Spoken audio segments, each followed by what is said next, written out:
was going through Greta Leonard's book, The Creation of Patriarchy, for some research for this podcast, especially for this episode. The book is called The Creation of Patriarchy. And there I read something really interesting because she says that Aristotle, the great old Aristotle, believed that women had colder blood than men and they could not fully evolve into perfect humans. Of course, according to Aristotle, the perfect human was man. And I felt like this belief is patriarchy in its purest, rawest form because it literally says that women are incomplete. Hi guys, I'm Emmy and welcome to Who Does She Think She Is? The podcast where we unpack the patriarchy, question who benefits from it, and dismantle it, all with a side of tea. When I first thought about starting this podcast, my main motivation or the main reason I wanted to do this was because I did not really have anyone to talk about all of this with. I have my friends in my social circle. They're amazing, but I think they're not as passionate about the patriarchy and all of this as I am. So, I know, welcome to the first episode. The sensible thing to do today would be an introduction. But then I was like, if you're here, if you're on my podcast, then you probably already know what patriarchy is. And I did not see a point in making a whole video talking about something everyone more or less already knows. So I felt as if a better thing to cover today would be the history of patriarchy. To know how it started, were we born with it or did it evolve along with humans? What it was and what it has become now. Well, to start off, the Oxford English Dictionary defines patriarchy as a system of society or government in which men hold the power and women are largely excluded from it. This clarifies that patriarchy is not just individual sexist men, but it's an entire system that is also embedded in how societies function. The origin of this word comes from two Greek words, pater and akres. I'm so sorry if I pronounced that wrong, but the literal translation of this would mean rule of the father because pater means father and akres means ruler. It's honestly not shocking because we all know that historically men have been seen as heads of the family and male authority has always been the norm and power has always been structured around men. So now, moving on, as I was saying, moving on, were humans always patriarchal? Was this concept always present or did it evolve along with us? Anthropologists, archaeologists, and evolutionary psychologists all actually say that early human societies weren't patriarchal at all. In fact, before the end of the Pleistocene epoch, roughly around 12,000 years ago, societies were relatively very egalitarian, meaning they believed everyone should have had equal opportunities and rights. People hunted and gathered together, and all the resources they had were shared while the social hierarchies were a lot less rigid. This just proves that patriarchy naturally didn't naturally exist. It developed later. So the question, where and when did it develop? Lots of historical evidence actually tells us that patriarchy developed later with the rise of agriculture. When domestication started, when people started settling down in one places, it was then that patriarchy evolved. But why? A good explanation for this would be that because with agriculture and domestication of animals, land ownership mattered, and then a lot of resources also existed, which led to power being concentrated.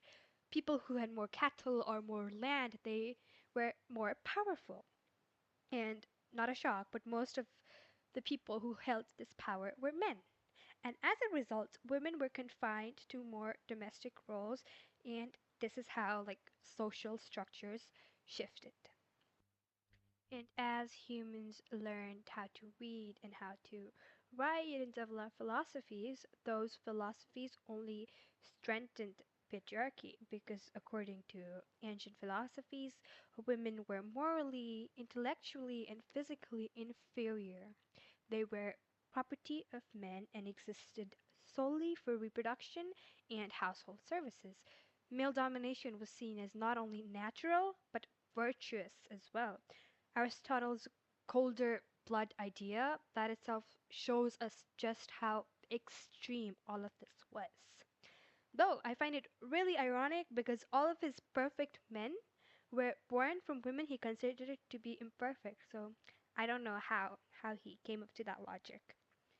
But sadly, these beliefs didn't stay in philosophy books. They influenced the law, they influenced the social norms and cultures, and as a result, they shaped women's treatment for centuries to come. However, not everyone agreed. Plato, who was Aristotle's teacher, believed that women should have full educational equality. He believed that women should have political equality and also imagined women in the military. Other groups, such as the Pythagoreans, the ones with the right angle thing, right? Yeah. They also believed women to be intellectual equals, but sadly, Aristotle's ideas dominated Western thought and shaped gender hierarchies for centuries to come.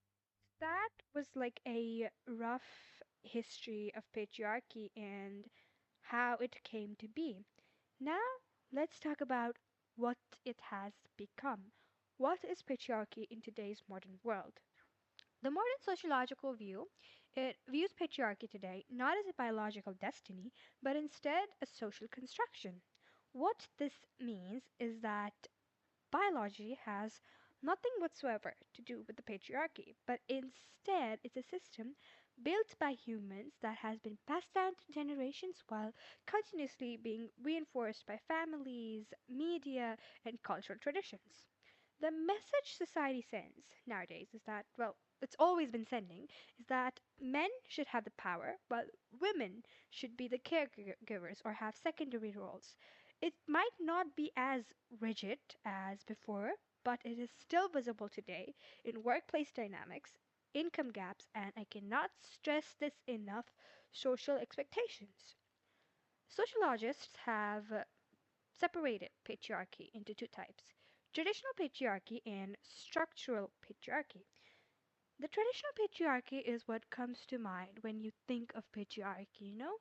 Father being the head of the house, man being the breadwinner, woman being the caregiver, and that nuclear family stereotype that works, mom cooks and cleans.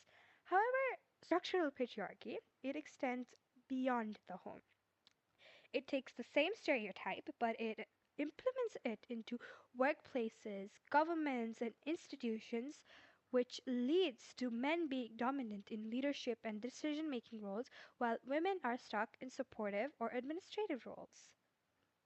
It mirrors the home dynamics, where men have the authority while women's labor is greatly undervalued. So, patriarchy is not one man controlling one woman. It is a system that is embedded in history, philosophy, culture, and institutions. That is why it's so hard to dismantle. It's everywhere, in families, in schools, it's in workplaces, and in media. There are so many everyday examples of this that it feels normal. Girls being punished for wearing tank tops while boys walk around shirtless without consequences. Boys will be boys. You're quite smart for a girl. All of this, I know it sounds so cliche and like so normal, but it's not. Because it's not harmless. I could keep going on for hours and none of this is funny, yet women are expected to laugh it off. So now that we've talked about how patriarchy came to be and what it has become, let's talk about the changes. The changes that have occurred in the patriarchy since its starting till today. We all know for a fact that patriarchy didn't just disappear. Instead, it evolved. It is no longer openly written into laws like it was during Aristotle's time, but instead now it operates subtly through expectations, norms, and habits, through everything that we considered normal because that's all we've known.